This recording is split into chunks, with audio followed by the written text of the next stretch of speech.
Hi, this is Scott Garibay, and today I'm going to be talking about Star Blazers. All right, so Star Blazers came out in America. It ran between 1979, and 1984, and it had 77 episodes, and it was the first mainstream American mainstream anime to come and play on American television in a way that was accessible to young and old people alike.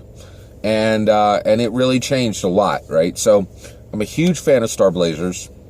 When I was young, I would watch this show every chance I could get.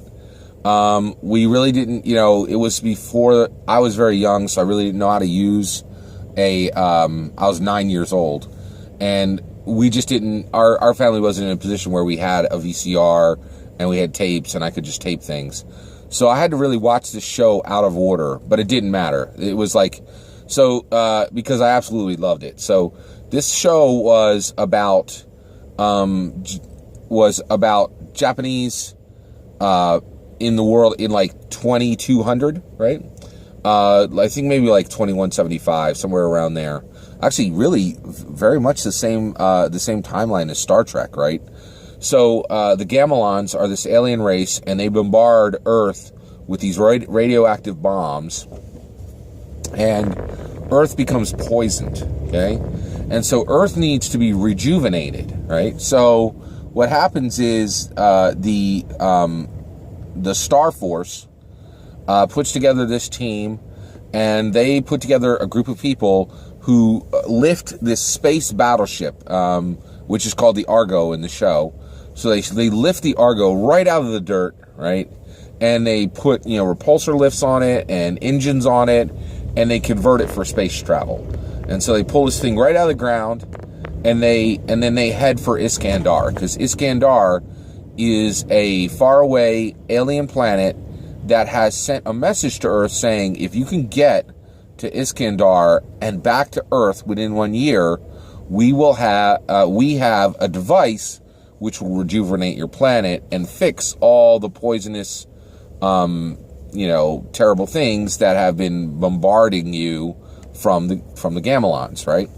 Now, while the Argo, the ship with 1,000 crew, is headed toward Iskandar, there is this situation where, the Earth is still fighting the Gamelons, okay? So with all that going on, the show really takes place on the Argo during that journey from Earth to Iskandar, back to Earth. By the way, apologize. Major spoilers in this for the show Star Blazers. All right, so I should have said that about one sentence earlier. Sorry about that. They do get back to Earth. All right, so basically at that point, what you have is Captain Avatar, right? You have Derek Wildstar. Captain Avatar is the captain of the ship, and he's like this classic old, like, white beard, oldie dude with lots of wisdom and a heart problem. You have Derek Wildstar. Derek Wildstar is the top pilot. He's a fighter pilot, and the fighters on the Argo are the Black Tigers. Those are their space fighters. Derek Wildstar is good. And by the way, on the ship, Derek Wildstar is actually a weapons specialist. So he actually fires the wave motion gun on the space battleship Argo, space battleship Argo. And so you have all this going on, and then you have Mark Venture. So Derek Wildstar's best friend is Mark Venture. Mark Venture is the pilot of specifically the pilot of the Argo, and then you have Nova, and Nova is a communications officer, and also you have Sandor. Sandor is a technician on the Argo.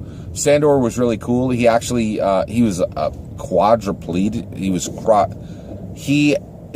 He had lost his legs and his arms, and he was like a cyborg. He had cybernetic legs and arms, which is pretty crazy. You have IQ9, who is essentially like this very, very, it's actually, he's used for comic relief a bit in the show, but he's actually a very capable, powerful droid who can function both as an assistant and as a weapons platform. He's pretty dangerous. And then you have a whole cast of crew beyond that, right? But that's your main moving parts for the show. But the show is this space battleship Argo going from Earth to Iskandar. Of course, there's a beautiful princess at Iskandar who actually, you find out that Derek Wildstar, he thought that his brother was dead and had been killed under the command of Captain Avatar. There's like so much drama in this, right? But Derek Wildstar's brother, Alex Wildstar, had not been killed, and instead he was rescued by the queen, by the Queen of Iskandar, and I think her name is Starsha, and so she is, and actually Alex Wildstar is like, essentially there's a Nightingale situation where she rescues him after his ship is badly damaged, and then the two of them fall in love, and so Alex Wildstar is actually living on Iskandar. The crew of the space battleship Argo actually get the I think it's called the Cosmo DNA, which is the actual device that will allow the Argo to be healed, or no, I'm sorry, the Earth to be healed. Excuse me. And so they take the Cosmo DNA and then they fight their way back.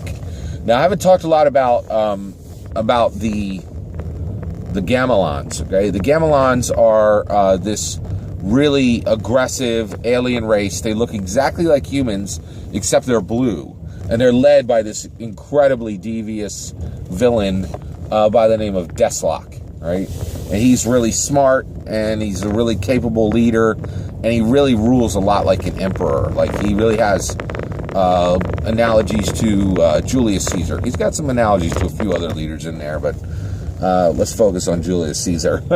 So Deslok, and then he has a really capable general named Dromul, and so the Gamelons, they have these green ships that kind of look, they have these really pointy noses, and they use these very aggressive. Their ships shoot from the side, almost the way like a broadside, and so you have all this space combat with all this broadside space combat, which is really different. The show is really incredible. So, you get the story of the Gamelons fighting, or the Star Force's space battleship Argo, and it's just one battleship. You're just going from planet to planet, doing what they can to keep moving forward, to make it to Iskandar in time, and then to make it back. And it really is, it's quite a journey story-wise, And one of the things that's really cool is, along that line, you can see a lot of space fighter combat as well. Which with the Black Tiger teams, which is really, really fascinating and fun, and that and the show really is. I can't speak highly enough about it. It's really fantastic. If you haven't seen Star Blazers, totally worth checking out. It's really a special watch, and it's really fantastic. Thank you very much. Take care.